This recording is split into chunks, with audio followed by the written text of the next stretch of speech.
예, 한마디로 굉장히 실망스럽습니다. 새누리당이 어떻게 해서든지 국정조사를 무력화하려고 여러 가지 핑계와 이유를 들어서 국정조사를 이렇게 좌초시키려고 해왔습니다. 그래서 국민들 사이에서는 그런 국정조사가 뭐하러 하느냐 이런 얘기도 나오고, 특히 이번 국정조사의 핵심 인물이라고 할 수 있는 원세훈, 김용판, 또 김무성, 권영세, 이 네 사람의 증인이 반드시 출석해야 하는데 아직 김무성, 권영세는 증인 채택조차도 안 되고 있죠. 새누리당의 반대로.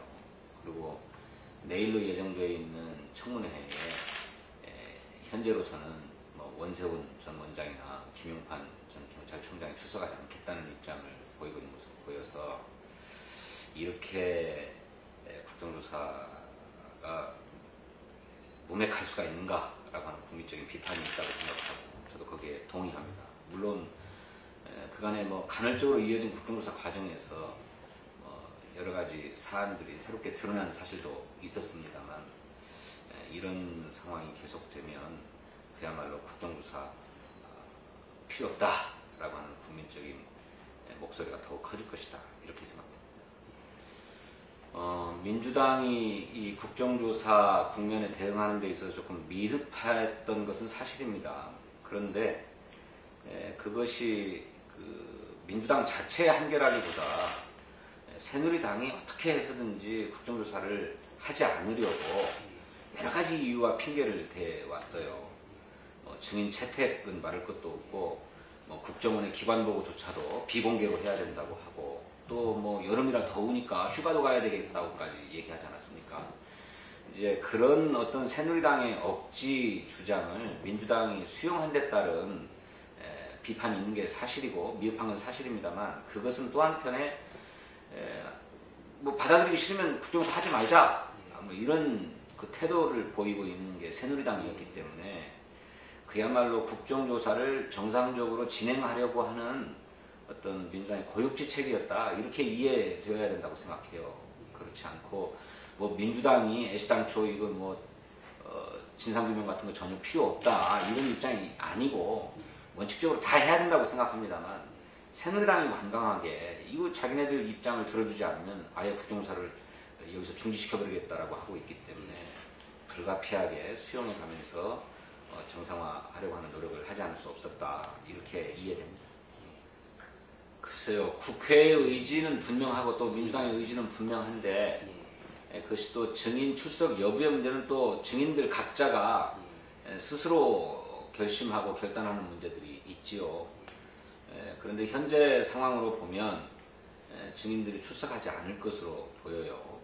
21일 나오겠다 이런 얘기도 그냥 언론의 관측이고 다음에 나가겠다, 이 말을 그렇게 해석하고 있는 것 아닙니까? 그런데 그거는 핑계에 불과하고 결국 이렇게 미루다가 또 핑계를 대다가 안 나오려고 하는 게 아닌가, 그렇게 생각되는데, 저는 그것이 증인들이 출석하지 않으면 그 증인들에 대한 국민적인 원성과 비판이 커질 뿐만 아니고 새누리당과 박근혜 대통령에게까지도 그 원성이 향할 것이다, 이렇게 생각해요. 누가 보더라도 그간에 이 정부와 여당은 국정조사가 정상적으로 굴러가지 않도록 하기 위해서 노력해왔고 진상규명 회피해왔습니다. 그러면 그럴수록 정권의 정통성이 침식당할 것이고 그 국민의 비판을 받게 될 것이다, 저는 그렇게 생각합니다. 그간 검찰의 수사로 국가정보원이 심리전단의 요원을 동원해서 댓글 작업을 광범위하게 벌였고, 또 그것으로 여론을 조작하려고 했다라고 하는 것은 밝혀졌습니다. 그런데 그 부분에서도 미진한 대목이 있지요. 가령 민간인에게 국정원 예산이 흘러 들어가가지고 국정원 요원뿐만 아니라 민간인들까지 이른바 댓글 알바를 동원한 이런 부분에까지는 수사가 다 이루어지지 않았습니다. 그리고 경찰이 12월 16일 날 댓글 흔적이 없다고 발표했는데, 그 수사는 다 이루어졌지만 흔적이 없다고 조작해서 발표한 것 아닙니까? 요 사실은 검찰의 수사로 드러났는데, 그러면 어떤 경위로 김용판 서울청장이 허위 발표를 지시했는지, 당시에 새누리당과의 커넥션은 없었는지, 또는 이명박 대통령 등 청와대에서의 지시는 없었는지, 뭐 박근혜 후보는 이런 사실을 몰랐는지 하는 문제에 대해서는 수사가 전혀 이루어지지 않았어요. 저는 이 부분은 반드시 밝혀져야 될 대목이라고 생각합니다. 그리고 두 번째로는 과정에서 나온 얘기입니다만, 이 남북 정상회담 회의록이라고 하는 것이 발췌본으로 여러 군데에 돌아다녔고, 또 그것이 새누리당 지도부에까지 들어가가지고 새누리당 지도부가 선거에 활용했지 않았습니까? 그래서 김무성 의원은 그 당시 12월 14일 부산 유세에서 그 대화록을 쭉 읽었어요. 그리고 권영세도 기자들하고 식사하면서 이 컨틴전시 플랜인데 상황이 위급해지면 이거 다 까겠단 말이죠. 이런 얘기 했단 말이죠. 이렇게 그게 대화록 원본이었는지 아니면 발췌본이었는지 모르지만, 그 원본이든 발췌본이든 상관없습니다. 모두 다 비밀인데, 이런 비밀들이 국정원에서 흘러나와가지고 새누리당 지도부가 활용했던 것, 이것에 대해서도 수사를 해야 합니다. 이런 사실들은 검찰의 수사에서 다 드러나지 않았죠. 이 부분을 바로 이번 국정조사에서 밝히는 것이 핵심적인 과제다. 근데 이거를 어떻게든 덮기 위해서 새누리당이 조직적으로 지금까지 방해 공작을 펴오고 있는 것이다. 이렇게 생각합니다.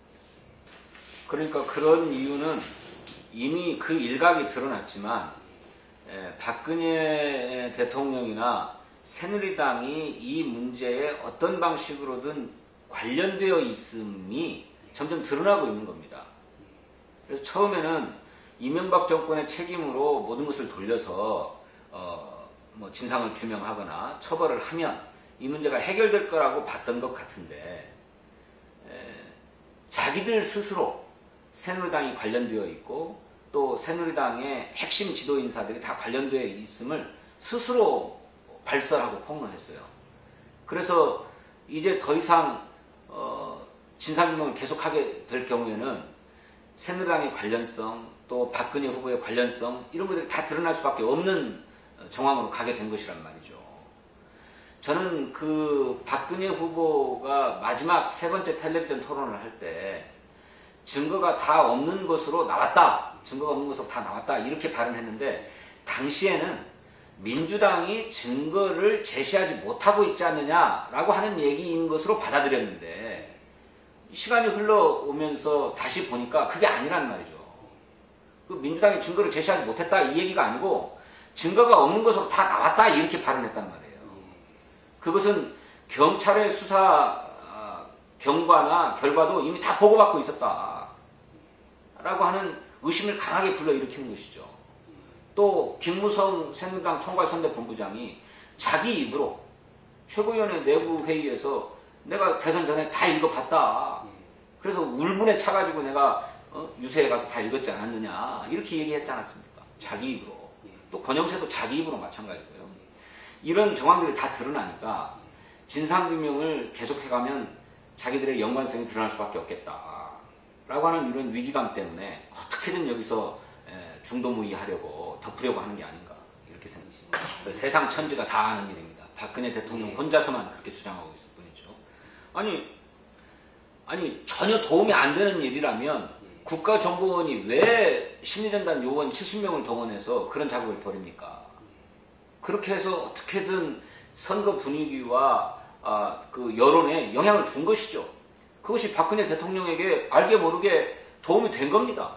그거를 몇 표를 그러면 그런 도움을 받았다라고 산술적으로 계량할 수는 없지만 도움받은 것은 틀림이 없죠. 그걸 부정하기 때문에 우리 국민이 박근혜 대통령에게 지금 비판하고 있는 겁니다. 본인 입으로 사과해라, 책임져라 말이지, 이렇게 요구하고 있는 거예요. 그런데 그거를 본인의 정통성에 금이 간다고 생각해서 나는 모르는 일이다, 나는 관계없다, 뭐 혜택받은 바 없다, 이렇게 얘기하고 있는 거는 눈 가리고 아웅하는 짓이죠. 예, 국정조사에 김무성과 권영세가 출석해야 합니다만 새누리당이 완강하게 반대하고 있고 본인들도 뭐 출석할 생각이 전혀 없는 것 같아요. 이렇게 국정조사가 강제적으로 그들을 조사할 수 있는 권한이 없는 상황이라고 한다면 적어도 검찰이 수사했던 국정원의 대선 개입 외에 바로 새누리당과의 관련성의 문제는 특검으로 수사를 하지 않을 수 없다 이렇게 생각하고 이미 민주당은 당론으로 특검법을 발의해 둔 상태입니다. 그래서 국정조사가 결국 아무런 성과 없이 진상을 규명하지 못한 채 마무리되고 말면 저는 특검으로 가는 수밖에 없다 이렇게 생각합니다. 상황이 다 똑같은 건 아닙니다만 정치 상황이 1993년과 지금 2013년이 매우 흡사한 것 같아요. 1992년에 대통령 선거가 있었습니다. 12월에. 우리도 지금 2012년에 대통령 선거가 있었고 지금 맡고 있는 건데 당시에 김영삼 대통령이 취임해가지고 1년이 채 안 된 상황에서 여러 가지 정치 개혁 또 경제 개혁의 어떤 요구에 직면한 상황이었어요. 그래서 당시에 민주당 대표였던 이기택 대표하고 여야 영수회담을 6월 달에 하죠. 그래가지고 김영삼 대통령이 추진하려고 했던 여러 가지 개혁 작업과 또 당시에 야당이 요구했던 정치 개혁의 요구들이 서로 일괄 타결됩니다. 그러고서 이제 정기국회에 들어가가지고 구체적인 입법 작업을 하게 되는데 그런 과정에서도 대통령과 그 야당의 대표가 합의했음에도 불구하고 당시 민자당이 이게 완강하게 저항을 해요. 그래서 여러 가지 그 개혁 입법들을 실현하는데 많은 우여곡절들이 있었는데 지금도 마찬가지라고 생각합니다. 지금은 어쩌면 박근혜 대통령의 개혁 의지를 확인할 수 없는 조건이어서 그때보다 더 어려운 상황이라고는 생각합니다만 지금 지난 대통령 선거에서 국가정보원이 대선에 개입하고 또 새누리당도 관련성이 있고 이런 문제들을 모두 다 드러내서 확실하게 이 문제를 매듭짓고 넘어가야 될 상황인데 이런 것을 하자고 하면 대통령의 결단이 필요하다고 생각합니다. 왜냐하면 집권 여당은 대통령을 뒷받침하는 정치 조직이기 때문에 대통령이 결심하면 집권 여당도 따라오게 돼 있거든요. 그래서 지금은 여야 영수회담을 통해서 대통령의 그런 의지를 확인해야 하고 그렇게 확인하면서도 동시에 새누리당의 저항을 극복해 가면서 이 문제를 풀어가야 되는데 이게 매우 장기적인 과정이 될 것이다. 따라서 1993년도에 안기부법 등 그 정치개혁을 했던 과정들을 우리가 복귀하면서 지금 시기에 어떻게 해야 되는 것인지 우리 태세를 가다듬어야 된다라고 하는 필요를 느낀다. 누구도 부인할 수 없는 것이 국민의 촛불 열기가 점점 확대되고 있다라고 하는 것일 것 같습니다. 집회의 규모 자체가 매주 증가하고 있지 않습니까? 그리고 시국선언의 양상도 대학 교수, 학생, 또 이제는 종교인, 또 아주 보수적인 고장에서의 천주교 사제들까지로 점점 더 그 농도와 열기가 커져가고 있어요. 아까도 말씀드렸지만 여기서 이 문제를 수습하겠다고 하는 정책 결단이 필요합니다. 그렇지 않으면 더 확대될 것입니다. 그래서 나중에는 국민적 항쟁이라고 하는 수준으로까지 일어나게 될 것입니다. 박근혜 정부와 새누리당이 이 점을 깨달아야 돼요. 이것을 깨닫지 못한 채 그저 임기응변으로 조금 넘어가면 될 거야. 막무가내로 좀 버티면 될 거야. 이렇게 생각하는 거 오산입니다. 저는 그것을 저들이 깊이 유념해야 된다고 생각해요. 그간의 과정이 보여주는 겁니다. 대선이 지난 12월에 있었는데 그때로부터 지금 8개월이 흘렀습니다. 8개월이 흐르는 동안에 아주 미약한 목소리가 점점 커져가고 있는 것 아닙니까? 이것은 진상규명이 되지 않고 새누리당이 완강하게 거부하고 있기 때문에 점점 더 커질 것입니다. 국민이 다 알고 있어요. 국가정보원이 불법적으로 대선에 개입했고 이것이 민주주의의 근본 문제에 해당한다라고 하는 점. 그리고 살림살이가 어렵지만 민주주의라고 하는 것에 기본적인 토대가 갖춰지지 않으면 내 살림살이를 개선하기 위한 내 목소리를 내는 것조차도 용공이고 종북으로 몰릴 거다라고 하는 걸 인식하고 있는 것입니다. 저는 새누리당과 정부가 이 문제에 대해서 깊이 깨달아야 된다.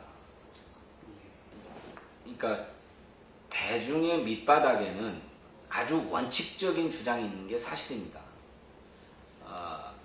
국가정보원이 그렇게 대선에 개입했다면 그건 부정선거이고, 부정선거라면 부정선거를 통해서 당선된 대통령도 부정되는 것이 마땅한 게 아니냐. 아주 원칙적인 입장이고 주장이죠. 저는 그런 목소리가 나오는 것을 막을 수는 없다고 생각합니다. 자발적인 것이죠. 국민 일각에서 그런 생각을 가지고 있다고 하는 것도 엄연한 현실이고요. 근데 다만 민주당도 그렇거니와 또 그 촛불 집회를 주도하고 있는 시국회의를 중심으로 한 시민사회의 지도부가 과연 박근혜 대통령의 하야를 주장하고 있는가? 그렇지 않다는 겁니다. 따라서 현재의 촛불 집회와 투쟁은 정확하게 통제되고 있고 정확하게 지도되고 있다. 무분별하긴 원칙적인 주장으로 휩쓸려가지 않고 있다라고 하는 것입니다. 저는 이것이 우리 시민사회와 야당의 매우 성숙한 자세를 보여주는 것이라고 생각해요.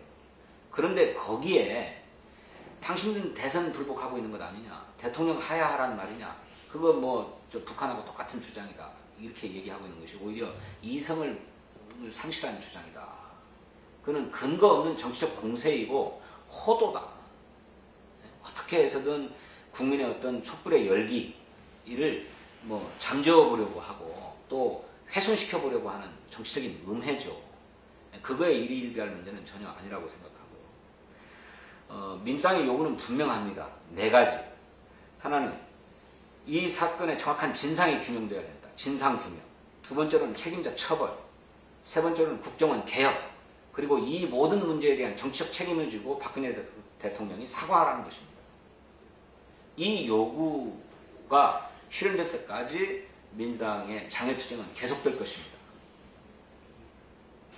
그런데 이것을 끝내 회피하려고 하다 보면, 이것을 끝내 회피하려고 지금과 같은 태도를 계속 고수하게 되면 나중에는 사태가 정권을 정면으로 겨냥하는 쪽으로 발전하지 않을 수 없을 것이다. 저는 그렇게 전망하는 것입니다.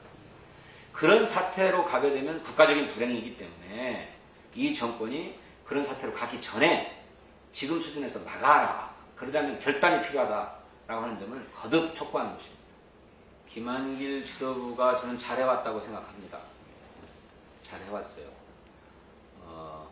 우리 이제 당내 젊은 의원, 저를 포함해서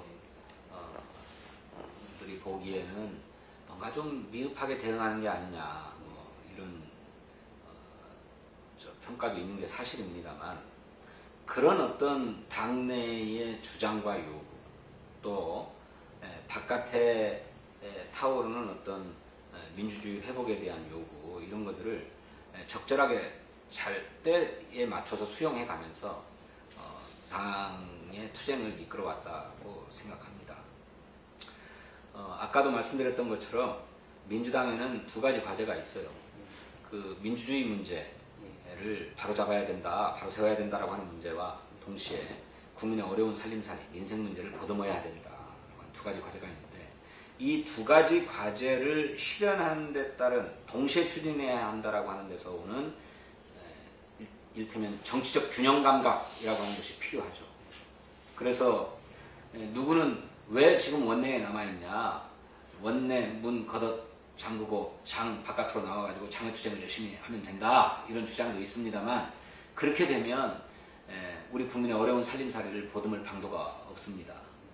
지난 6월 국회에서 우리 민주당은 을 살리기 법안들의 성과를 얻었어요. 그것이 국민의 살림살이에 조금이라도 도움이 된다면 저는 그렇게 해야 된다고 생각합니다. 또 동시에 민주주의가 유린되고 훼손되는 것을 바로잡기 위한 장외투쟁도 벌려야 됩니다. 그러니까 원내외 병행투쟁이라고 하는 것은 지금 시기에 민주당이 채택할 수밖에 없는 불가피하지만 또 유일한 방도다. 이제 그런 점에서 저는 김한길 지도부와 전병헌 원내 지도부가 적절하게 원내 병행투쟁을 잘 이끌어가고 있다, 이렇게 생각해요. 근데 다만 김한길 당대표가 추진하고 있는 당의 혁신의 방향에 대해서는 저는 동의하기 어렵습니다. 물론 지금 민주당이 그 전면적인 정당 혁신의 요구에 직면해 있는 것은 사실이지만 그 정당 혁신의 방향이라고 하는 것이 정당 책임 정치를 부정하는 쪽으로 가고 있는 것 같아서 우려스럽습니다. 오히려 정당 혁신의 근본적인 방향, 올바른 방향은 어떻게 하면 정치를 복원하고 정당 책임 정치를 강화할 거냐 하는 데 있다고 생각하거든요. 그런데 가령 뭐 중앙당 당직자를 확 전면적으로 축소해 버린다든지 또는 그 지방선거 기초선거에서의 정당 공천제를 폐지하겠다든지 하는 것은 모두 다 정당 책임 정치를 강화하겠다라고 하는 방향하고는 배치되는 것입니다. 저는 이 문제에 대한 심사숙고가 필요하다고 생각합니다. 그래서 개인적으로는 그렇게 봅니다. 하나는 안철수 의원 개인 무소속 의원이 가지고 있는 그 한계 이런 것이 안철수 의원이 국회에 들어온 뒤에 뭐 혼자서는 아무것도 할 수 없는 상황이다라고 하는 것이 계속 보여왔지 않았는가라고 하는 것이고요. 두 번째로는 안철수 의원이 그 특유의 어떤 중도적인 스탠스, 그러니까 저는 중도라고 하는 것이 독자적인 어떤 입지라고 하는 것이 매개 현안마다 있을 수 있느냐라고 하는데 저는 회의적입니다만 이분이 여당과 야당 사이에서 묘하게 가운데 어떤 일종의 줄타기 같은 것을 하고 있어요. 각종 현안에 대한 본인의 입장들을 들어보면 저는 이것이 주는 모호성 때문에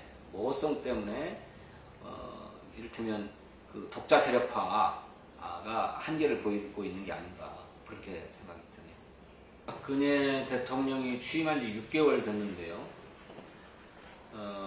아직 6개월밖에 지나지 않았기 때문에 우리 국민이 박근혜 대통령에게 거는 기대가 분명하게 있다고 생각합니다.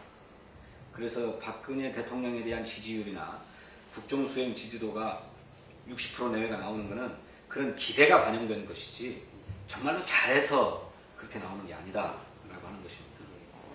박근혜 정부 6개월을 돌이켜보면 매우 실망스럽습니다. 인사를 하는 데 있어서도 그렇고 또 최근에 현안인 국정원 사건에 대한 박근혜 대통령의 태도도 그렇고 매우 실망스러워요.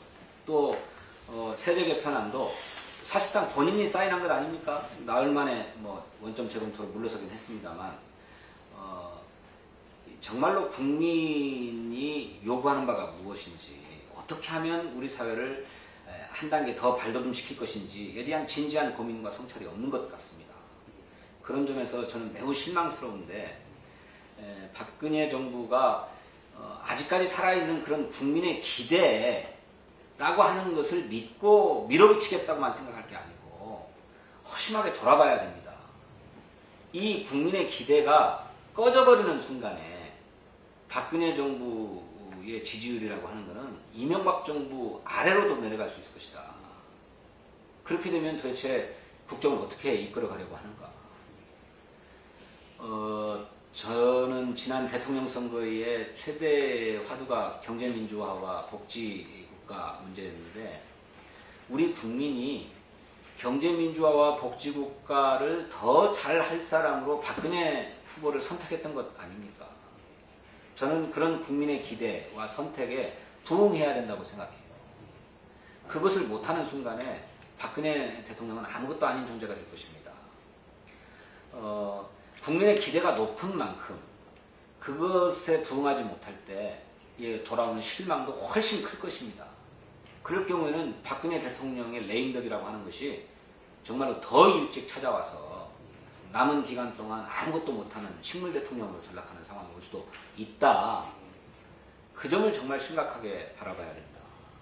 그러자면 야당을 국정의 동반자요 파트너로 인정하는 그런 파트너십이 필요합니다. 근데 지금까지의 태도로 보면 야당을 국정의 동반자로 인정하지 않아요.